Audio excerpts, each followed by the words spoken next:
Hello everyone, welcome to our channel teachers creator. Dear student, आपका Chhatrapati Shahu ji Maharaj university BEd second year का paper 1 का marathon चल रहा है, जिसमें आज ये आपका लास्ट वीडियो होगा।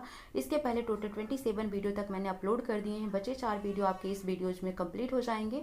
ठीक है, तो ये 4 चैप्टर भी आपका अपलोड ही हो जाएगा। बट प्लीज़ जितना भी हो सके इस वीडियो को शेयर, लाइक और सब्सक्राइब जरूर करें। सो स्टार्ट करते हैं बिना लेट किए हुए, क्योंकि कल आपका एग्जाम है। तो देखते हैं माध्यमिक शिक्षा का व्यवसायीकरण। ठीक है, तो माध्यमिक शिक्षा क्या है? +2 स्तर की शिक्षा, कक्षा 9 से 12 तक की शिक्षा, 14 से 18 वर्ष के बालक बालिकाओं को प्राप्त होने वाली शिक्षा। आंसर क्या हो जाएगा? डी, सभी यहाँ पर करेक्ट है। वर्ष के संदर्भ में माध्यमिक शिक्षा का काल क्या रहा है? तो भारत वर्ष के संदर्भ में जो माध्यमिक शिक्षा का काल है वो क्या है? 14 से 18 वर्ष का। माध्यमिक शिक्षा का व्यवसायीकरण क्यों आवश्यक है? आर्थिक विकास के लिए, बेरोजगारी की समस्या को दूर करने के लिए, माध्यमिक शिक्षा को आत्मनिर्भर कोर्स बनाने के लिए। तो राइट आंसर आपका क्या हो जाएगा? यहाँ पर डी राइट आंसर हो जाएगा। वास्तविक व्यावसायिक शिक्षा के क्या उद्देश्य हैं?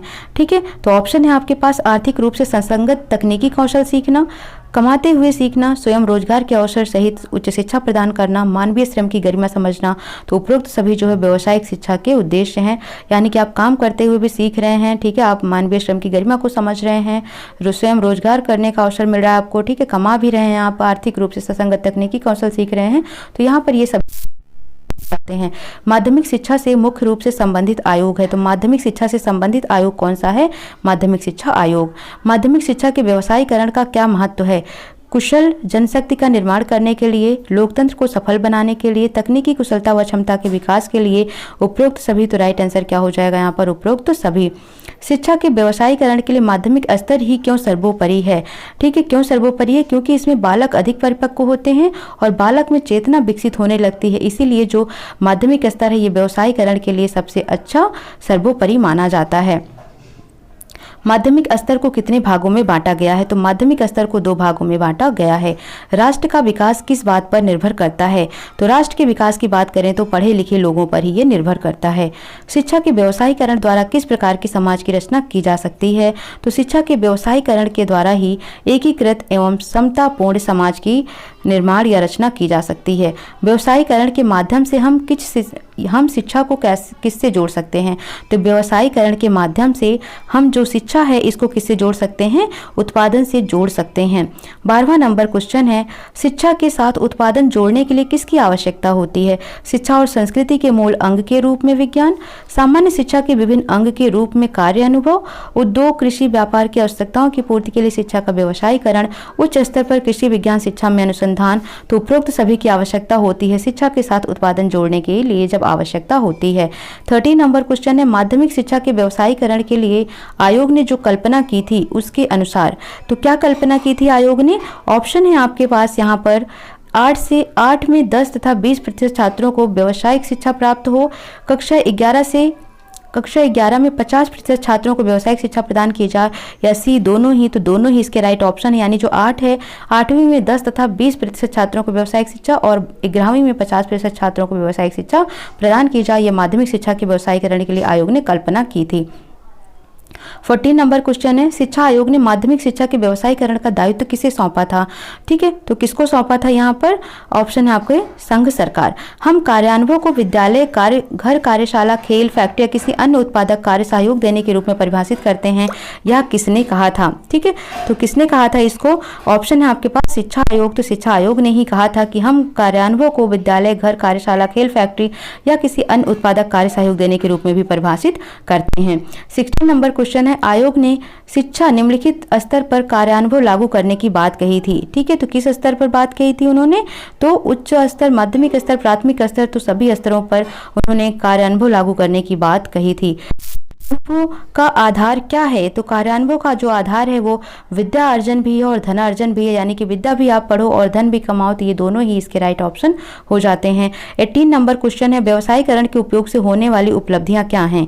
रोजगार एवं शिक्षा का सीधा संबंध हो जाएगा, व्यक्ति जीवन यापन के लिए आत्मनिर्भर होगा, देश की आर्थिक स्थिति सुधर जाएगी, जनशक्ति योग्य एवं कुशल होगी। तो उपरोक्त सभी राइट आंसर है, व्यवसायीकरण से ये सभी उपलब्धियां हो सकती हैं।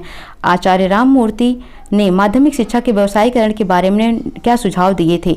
तो क्या सुझाव दिए थे?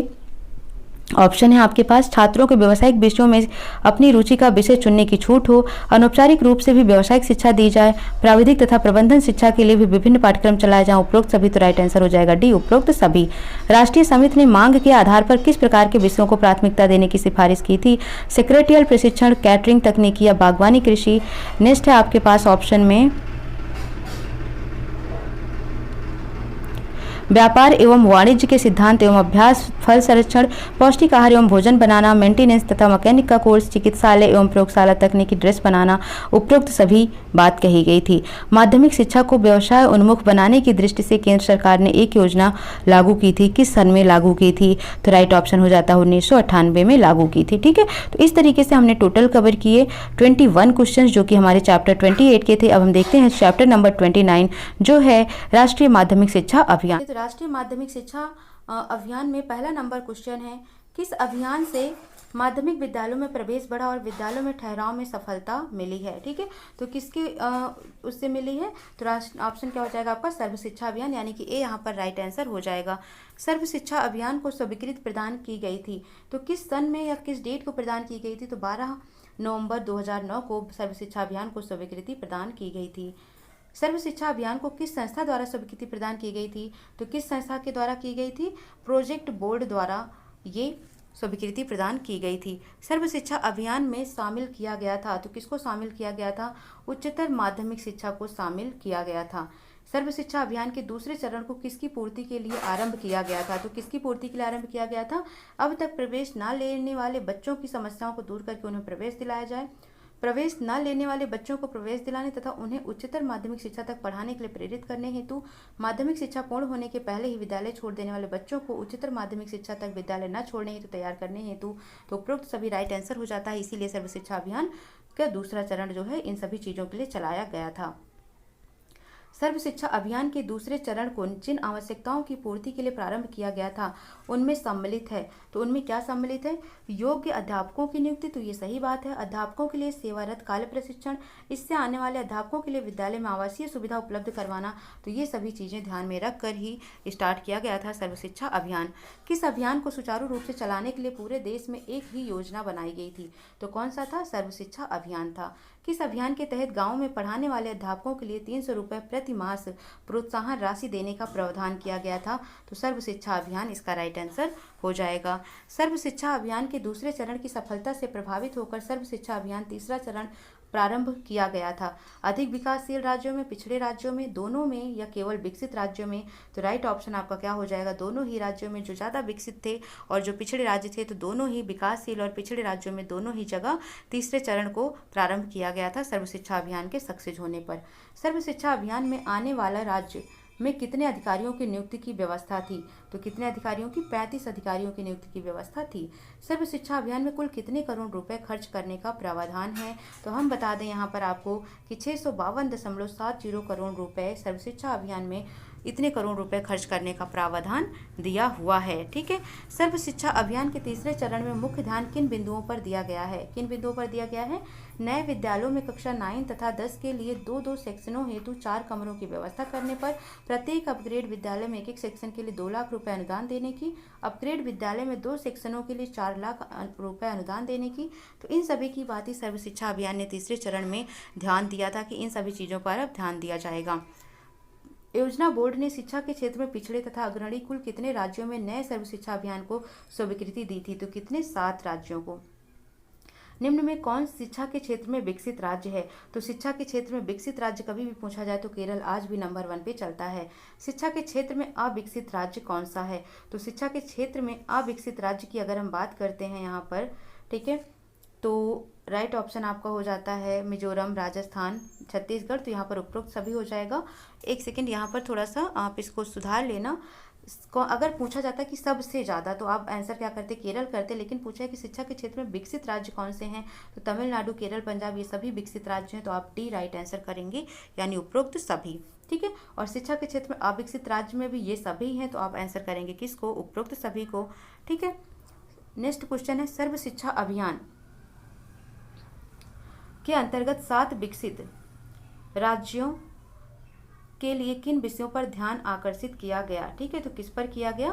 पाठ्यक्रम में सुधार, विद्यालय व्यवस्था में सुधार, परीक्षा प्रणाली में सुधार तथा कक्षा कार्यों में सुधारात्मक परिवर्तन, तो उपरोक्त सभी पर ध्यान दिया गया था। ठीक है, नेक्स्ट हम देखते हैं 17 नंबर क्वेश्चन। योजना बोर्ड के ने सर्व शिक्षा अभियान संचालन हेतु निर्देश दिए थे।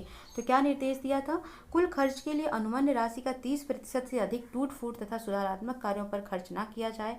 नए विद्यालय में 2 कमरे बनाने की अनुदान राशि दी गई।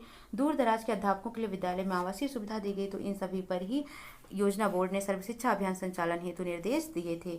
2009 में राज्य सरकार तथा स्थानीय स्वशासन की भागीदारी में आरंभ में कौन मौजूदा चारों योजनाओं का आधुनिक संस्करण रहा है? तो कौन रहा है? RMSS यानी कि राष्ट्रीय माध्यमिक शिक्षा परिषद। ठीक है, तो ये आपका राइट आंसर हो जाता है। ठीक है, 18 का बी। अब इस तरीके से हमने चैप्टर नंबर देख लिए 29, अब 30 देख लेते हैं, और शिक्षा का निजीकरण एवं वाणिज्यीकरण। ठीक है, 30 और 31 ये लास्ट है। इसके बाद आपका पूरा का पूरा पेपर ये फिनिश हो जाता है। पर वीडियो पर नए हैं तो लाइक और शेयर सब्सक्राइब जरूर करें। ठीक है, अब हम देखते हैं 30 नंबर क्वेश्चन का पहला नंबर क्वेश्चन। पहला क्वेश्चन है आपका, उद्योगों के निजीकरण का अभिप्राय है। तो उद्योगों के निजीकरण का अभिप्राय क्या है? सार्वजनिक क्षेत्र को निजी क्षेत्र के लिए खोल देना, सार्वजनिक क्षेत्र को निजी क्षेत्र के लिए पूर्णतः बंद कर देना, दोनों क्षेत्रों को बंद। तो यार राइट ऑप्शन हो जाएगा आपका सार्वजनिक क्षेत्र के लिए निजी क्षेत्रों, सार्वजनिक क्षेत्र को निजी क्षेत्र के लिए खोल देना ही उद्योगों के निजीकरण का मतलब कहलाता है।